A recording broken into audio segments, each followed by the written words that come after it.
अंजलीजी बोलत असताना डोळ्यातले अश्रू किती वेळा थांबवावे लागले त्याला काही सीमा नाही. पण त्याचबरोबर प्रेरणेचे बिंदू जर शोधायचे म्हटले तर ते देखील असे मोत्यांसारखे अगणित पसरलेले होते. क्षणाक्षणाला मृत्यू पाहिलेला माणूस आपल्या पत्नीचं स्मारक जगातल्या सर्वोच्च ठिकाणी उभं राहावं याकरता जीवाची बाजी लावतो. पहाड़ों से भी आगे इंसान की जिद होती है. पहाड़ों से आगे इंसान की जिद होती है. पहाड़ तो थे, उसके आगे भी मेरे मोहब्बत की मंजिल होती है.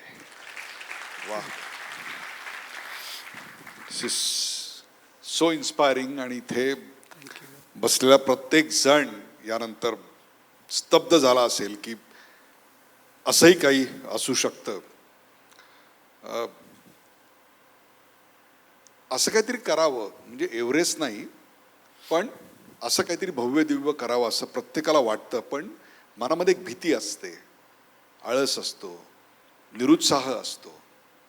विच इज बिगर, आळस, निरुत्साह, भीती का माउंट एव्हरेस्ट? सर्वात कठीण काय ओव्हरकम करणं आहे? माउंट एव्हरेस्टचं जे काय पॅशन होतं माउंटनिंगचं ते त्यात एक उदाहरण सांगतो. मी आणि अंजली एकदा असेच गप्पा मारत बसलो होतो. त्यावेळेस एक अशी वेळ आली की माझ्याकडे एक त्यावेळेस कोरोला गाडी होती आणि ती विकायची वेळ आली आणि म्हटलं आपण नवीन गाडी घेऊया.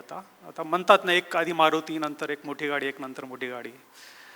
तर एक मी अंजलीला सहज विचारलं की तुझ्याकडे 2 पर्याय आहेत, एक माउंट एव्हरेस्ट करायचं का मर्सिडीज घ्यायची?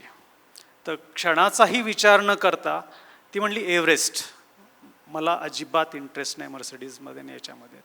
हे एक पॅशन असतं. सो म्हणजे याच्यावरून कळतं दोघांचंही पॅशन किती होतं ते. वाह वाह. म्हणजे आळस आता आम्हाला तो फिरकत पण नाही त्याच्यासाठी जवळ. सभोवताली मृत्यूचं थैमान सुरू आहे. जे चढून जायचं त्याच्या अर्ध्या वाटेवर पत्नीचं अचेतन देह काही वर्षापूर्वी पाहिलेला आहे. जिसने आपकी बाहों में दम तोडा. अशा वेळेला भीती दूर सारून चढत जायचं धैर्य आलं कुठून? एका दृष्टीनं हे आम्ही दोघांनी पाहिलेलं स्वप्न होतं. आम्ही आतापर्यंतचे जे काही शिखर होते दोघांनी मिळून केले होते. आम्ही दोघांनी मिळून मॅरेथॉन कंप्लीट केल्या होत्या एकाच वेळेस, एकाच टायमिंगला. तर असा विचार होता की दोघांनी मिळून एकत्र शिखर पण सर करूया. पण तसं होत नाही. एवढ्या लांबच्या स्टेजमध्ये तुम्ही मागे पुढे होऊ शकता. मी शेवटी तिला असंही बोललो होतं की मी शेवटी पुढे वेट करेन 10-15 मिनटं, तू ये, आपण दोघंजण एकत्र झेंडा फडकूया. पण दुर्दैवाने तसं झालं नाही. पण ही आमची इच्छाशक्ती एवढी होती की स्वप्न जे असतात ते अपुरे ठेवायचे नाही. ती जरी आता सध्या अस्तित्वात नाही आहे फिजिकली, पण मला प्रत्येक वेळेस असं जाणवलं, मी नंतर माझ्या पुस्तकात लिहिल, ती प्रत्येक क्षणी असं जाणवत होती की कोणती तरी एक अदृश्य शक्ती मला या सगळ्या गोष्टीतून वाचवते. कारण याच्या आधीच्या जे देनाली म्हणा, अंटार्क्टिका म्हणा, ह्या शिखरामध्ये मला बरेच म्हणजे प्रत्येक दिवस असा मृत्यूच्या सापळ्यात जाण्यासारखा होता. आणि या सगळ्यातून मी सुखरूप येतोय. तर अशा मला प्रत्येक वेळेस असं जाणवलं, एक बऱ्याच अशा घटना घडल्या की त्यातून मी सुखरूप पोहोचलोय. तर तिचं अस्तित्व मला जाणत होतं. ती प्रत्यक्षात जरी नव्हती तरी अदृश्य रूपे ती माझ्याबरोबर होती. आणि तिचा फोटो घेऊनच मी सगळीकडे नंतर समेट केला. माथ्यावर पोचल्यानंतर शरदराव कोण जिंकतं? तुम्ही पहाडाला जिंकता की पहाड तुम्हाला जिंकतो? आपण निसर्गावर कधीच मात करू शकत नाहीत. आपण आपल्याला जिंकत असतो. आपण हे आपल्याशी स्पर्धा असते. आणि पहाडावर किंवा आपण म्हणतो की आपण पहाडावर म्हणजे एव्हरेस्टवर पाय ठेवले असं म्हणत नाहीत. आपण एव्हरेस्टनी आपल्याला एक संधी दिली त्याच्यावर खेळायची म्हणा किंवा असं इतक्या प्रचंड उंच जागी झाल्यानंतर ही नम्रता कायम राहते. हो, आपल्यापेक्षा निसर्ग खूप मोठा आहे. अजिबात एकदम तुम्ही म्हणजे काहीच वाटत नाही. म्हणजे आपण रोजच्या जीवनामध्ये इतके आपण टेन्शन घेऊन जगतो की आज बाई नाही आली, आज ही कामावर नाही आला, आज उशीर झाला, हे झालं, छोट्या छोट्या गोष्टी, आणि तिथून आल्यानंतर काहीच वाटत नाही. मग मृत्यूचं भय तर पार निघून गेलेलं असतं.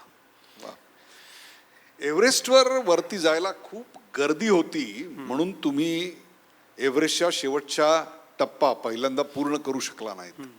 आणि त्याच वेळेला तुमची पत्नी गेली, तुम्ही ओरडत होतात कोणीतरी मदत करा, पण कुणीही मदत केली नाही. माणुसकी कमी पडली का परिस्थितीनं माणुसकीवर मात केली? नाही, परिस्थितीनं माणुसकीवर मात केली. कारण त्यावेळेस सगळ्यांचेच ऑक्सिजन तिथे थांबून संपत आलेले, बऱ्याच जणांचे संपले, बरेच जण अर्धवट माघारी फिरले. पण आम्ही अशा परिस्थितीत होतो की तिथून मागे पण फिरता येत नाही. कारण तिथूनचा जो पट्टा आहे तो साऊथ समेट ते शिखरापर्यंतचा, तो अक्षरशः एका वेळेस एकच व्यक्ती जाऊ शकतो. अशा वेळेस ओलांडून जाता येत नाही जास्त. खूप माणसं अपयशानं खचतात, माणसं मृत्यूनं खचतात, पण ज्याच्या आयुष्यात हे दोन्ही आलं त्या माणसाचं उभं राहणं फार कठीण असतं. आणि तुम्ही तर नुसते उभे राहिला नाहीत, तर एक शिखर चढून गेलात. तुम्ही वारंवार असं सांगितलं की त्या संपूर्ण प्रवासात तुमची पत्नी तुमच्या बरोबर होती आणि त्या सर्वोच्च ठिकाणी तुम्ही पत्नीचं स्मारक उभं केलं. परमेश्वरानं दुसरं आयुष्य दिलं तर पुन्हा एव्हरेस्ट चढायला आवडेल? एकत्र जरूर. वा. फिजिकली.